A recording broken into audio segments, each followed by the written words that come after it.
आज से तकरीबन 20 रोज पहले जब जनसुराज के जिला अध्यक्ष दरभंगा पद से बिल्टू सहनी को हटाया गया था, तब एक बात चर्चे में आया था कि बिल्कुल करीब है, ऐसे समय में जिला अध्यक्ष को हटाने की क्या कुछ बड़ी वजह रही होगी। आज वो वजह बिल्कुल सामने आ गया।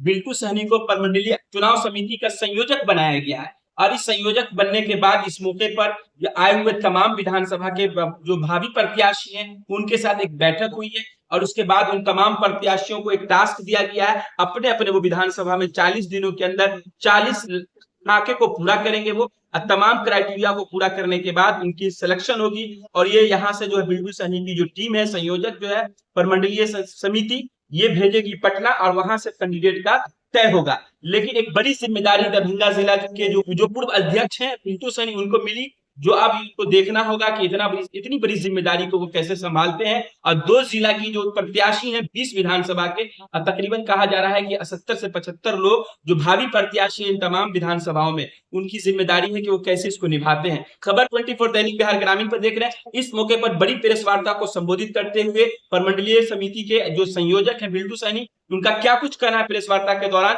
वो आप आगे वीडियो में देखिए।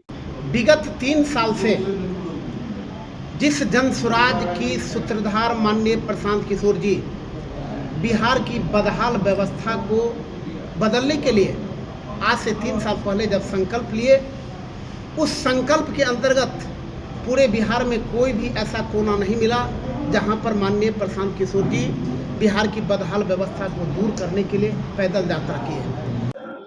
बिहार की व्यवस्था को देख करके प्रशांत किशोर ने संकल्प लिए थे और 3 साल से लगातार मेहनत कर रहे थे।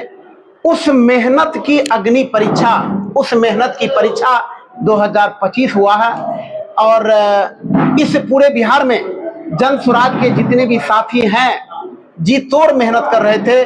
यहाँ तक कि 2025 के मिशन के लिए उन्होंने अपना आवेदन भी भरे, यहाँ तक कि 21,000 रुपया वो अपने जज्बा को देखते हुए उन्होंने आवेदन करके अपनी उम्मीदवारी को चिन्हित करने का काम किए और लगातार फील्ड में काम कर रहे थे।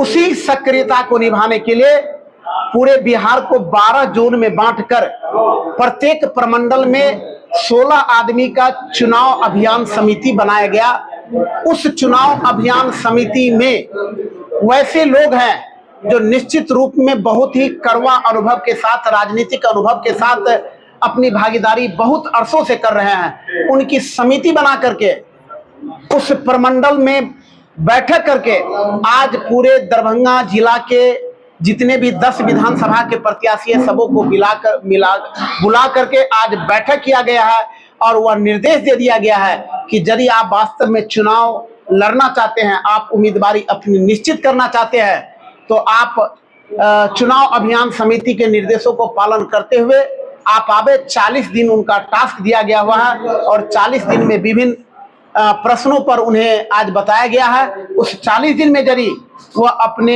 इस प्रश्नों को पूरा करते हैं, अधिक से अधिक मार्क लाते हैं, तो 5 अगस्त तक उनकी उम्मीदवारी निश्चित हो जाएगी।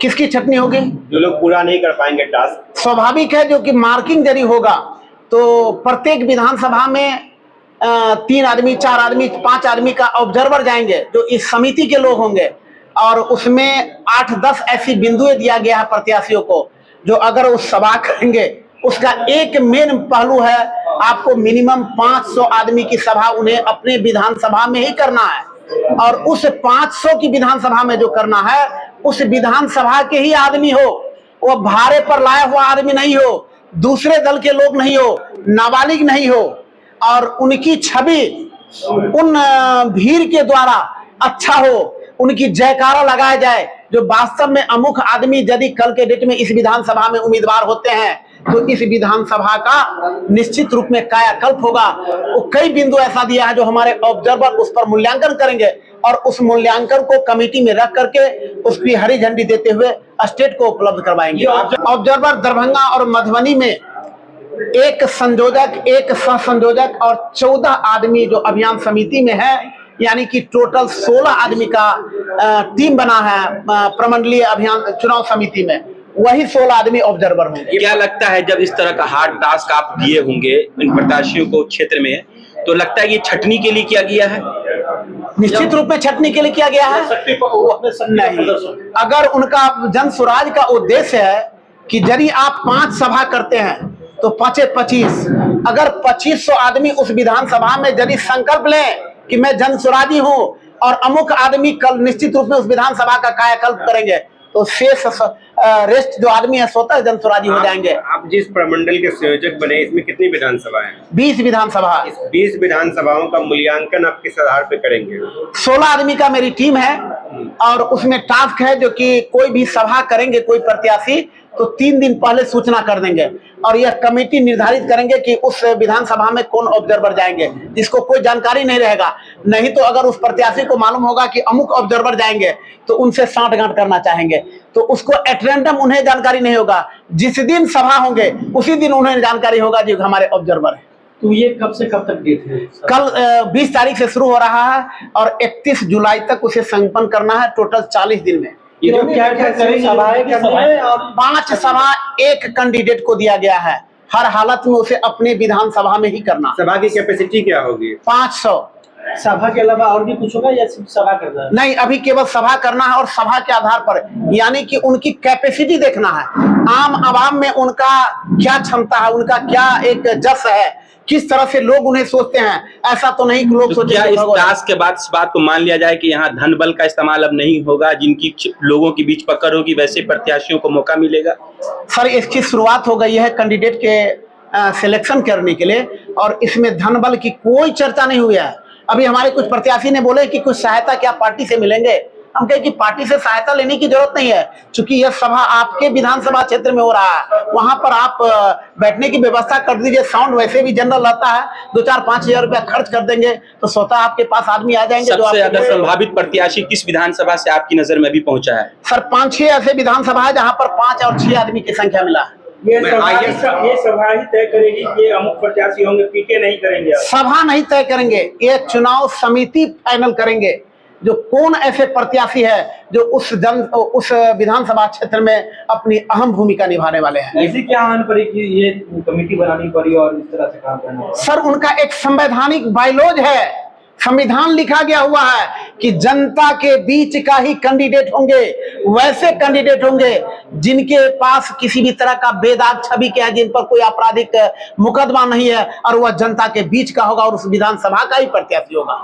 क्या यह मान लिया जाए कि प्रमंडलीय चुनाव समिति जो बनाई गई है कहीं न कहीं संगठन को भी इससे मजबूती मिलेगी? एकदम निश्चित मिलेगी। जब लोग को आस्था जगेगा जो कि नहीं वो 2500 आदमी को अपने विधानसभा में कलेक्ट कर सकता है तो कहीं ना कहीं उनकी आस्था बना ही हुआ।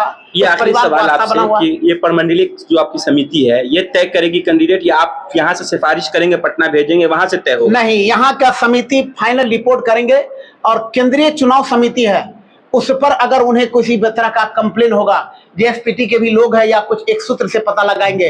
जो यहाँ का कमेटी जो फाइनल करके दिया गया है उसमें तो कोई ऐसा नहीं दाग लगा हुआ है, उसमें थोड़ा सा काम करेंगे। जांच ऐसा कुछ नहीं है। आप वहाँ आप व्यवस्था कैसी करते हैं, वहाँ जो 500 लोगों को आपके द्वारा जो विधानसभा प्रत्याशी के द्वारा जुटाया जाएगा उनको समझाना है। जनस्वराज का उद्देश्य हम लोग को बताना है। जो पर्यवेक्षक जाएंगे उनका 2 काम है, वहाँ लोगों को उसका उद्देश्य बताना भी और वहाँ जो 500 लोग इकट्ठे होंगे उन पर नजर रख करके यह जानना है हमें कि यह व्यक्ति बाहरी तो नहीं है, ये इन्होंने जबरदस्ती की भीड़ तो नहीं जुटाई है, इन लोगों का जनस्वराज के बारे में क्या सोच है, ये क्या चाहते हैं, इन लोगों को इनके बारे में, इस पार्टी के बारे में कितनी श्रद्धा है, ये लोग वोट देना चाहते हैं कि नहीं देना चाहते हैं, इस कैंडिडेट के प्रति इनकी श्रद्धा है कि नहीं है, विश्वास है कि नहीं है, यही चीज देखना है हमको। और साथ ही लोगों को इस पार्टी के उद्देश्य के बारे में समझाना भी हमारा काम है।